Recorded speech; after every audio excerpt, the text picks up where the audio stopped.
وہ سمودا اور قوم سمود، یہ حضرت صالح علیہ السلام کی قوم تھی۔ اس کا بھی مختصر سا خلاصہ یہ کہ انہوں نے صالح علیہ السلام سے معجزہ طلب کیا۔ حضرت صالح علیہ السلام سے کہنے لگے کہ اس پہاڑ میں سے گابن اونٹنی نکلے، اور اونٹنی نکلتے ہی بچہ بھی پیدا کر دے، دودھ دینے لگے، پہاڑ میں سے اونٹنی نکلے۔ اب دیکھیں جی، اونٹنی جو پیدا ہوتی ہے وہ اونٹنی سے ہی پیدا ہوتی ہے، پہاڑ میں سے کوئی اونٹنی نہیں نکلتی۔ کبھی آپ نے دیکھا کہ پہاڑ میں سے کوئی جانور پیدا ہوا ہو؟ ایسا نہیں ہوتا، بالکل نہیں ہوتا۔ یہ ما فوق الاسباب ہے، یہاں کوئی سبب جانور پیدا ہونے کا نہیں ہے۔ انہوں نے صالح علیہ السلام سے کہا کہ اس پہاڑ میں سے اونٹنی پیدا کر کے دکھائیں، تو حضرت صالح علیہ السلام نے پہاڑ کی طرف اشارہ کیا۔ اللہ کے نبی تھے، اللہ نے آپ کو یہ قدرت عطا فرمائی تھی۔ پہاڑ کی طرف اشارہ کیا، پہاڑ پھٹا، اس کے اندر سے ایک اونٹنی نکل آئی۔ سبحان اللہ، پہاڑ کے اندر سے۔ جو حضرات یہ کہتے ہیں نا کہ ما فوق الاسباب مدد مانگنا شرک ہے، اب یہ دیکھیں یہ کیا کر رہے ہیں؟ کون سا وہاں پہ سبب تھا اونٹنی پیدا ہونے کا؟ موسیٰ علیہ السلام پتھر پہ ڈنڈا مار کے پانی جاری کرتے ہیں، تو کوئی سبب تھا کہ پتھر میں سے پانی نکلے گا؟ چھوٹا سا پتھر تھا، موسیٰ علیہ السلام وہ اپنے پاس ہی رکھتے تھے۔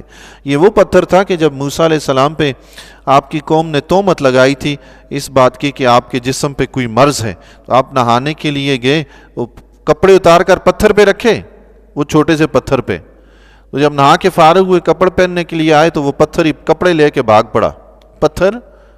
پتھر بڑا بھاگتا ہے کبھی؟ کہاں انبیاء اور اولیاء کی جو شان ہے وہ الگ تھلگ ہے بھائی، ہم انہیں اپنے اوپر قیاس نہیں کر۔ وہ پتھر کپڑے لے کے بھاگ گیا۔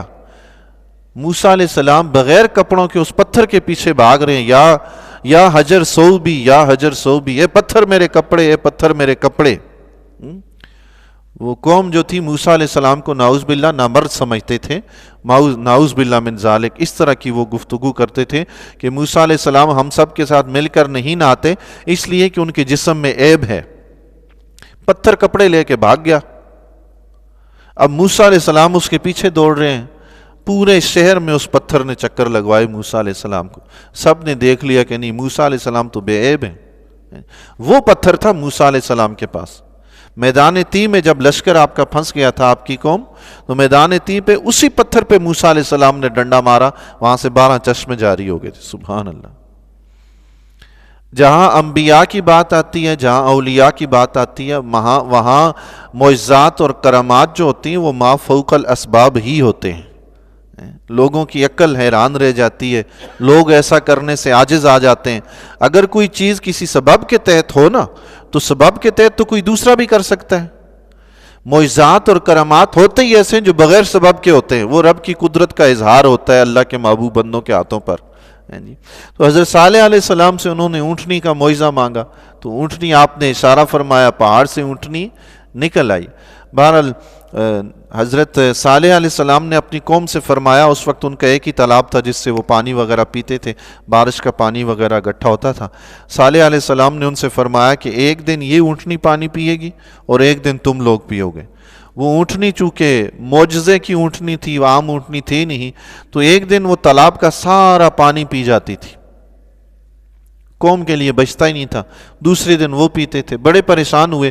پھر اونٹنی میں ایک خوبی یہ تھی کہ روزانہ دودھ کے وقت ہر گھر کے دروازے پہ جا کے کھڑی ہو جاتی۔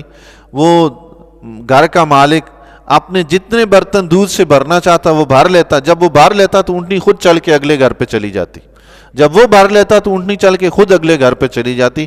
اس طرح پوری بستی کی، اس پوری قوم کے لوگوں کو دودھ دیا کرتی تھی۔ سبحان اللہ، معجزے والی اونٹنی تھی، کوئی عام اونٹنی تو نہیں تھی نا۔ تو ایک دن وہ تالاب کا سارا پانی پی جاتی، قوم والے تنگ آ گئے، تو انہوں نے ایک ایسے لڑکے کو تیار کیا اونٹنی قتل کرنے کے لیے۔ حضرت صالح علیہ السلام نے منع فرمایا تھا اگر تم اونٹنی کو قتل کرو گے تو رب کا عذاب آئے گا۔ پھر ان کے ساتھ ایسا ہی ہوا، انہوں نے ایک ایسے لڑکے کو منتخب کیا جو نسب میں اپنے باپ کا نہیں تھا، ظاہری طور پہ باپ اس کا کوئی اور تھا، حقیقت میں باپ اس کا کوئی اور تھا۔ آپ یقیناً سمجھ ہی گئے میں کیا کہنا چاہ رہا ہوں۔ تو اس لڑکے سے وہ اونٹنی کو قتل کروایا، پھر اللہ تعالیٰ نے ان پہ عذاب، زلزلے کا عذاب بھیجا، اور اللہ تعالیٰ نے ان کو بھی تہس نہس کر کے رکھ دیا۔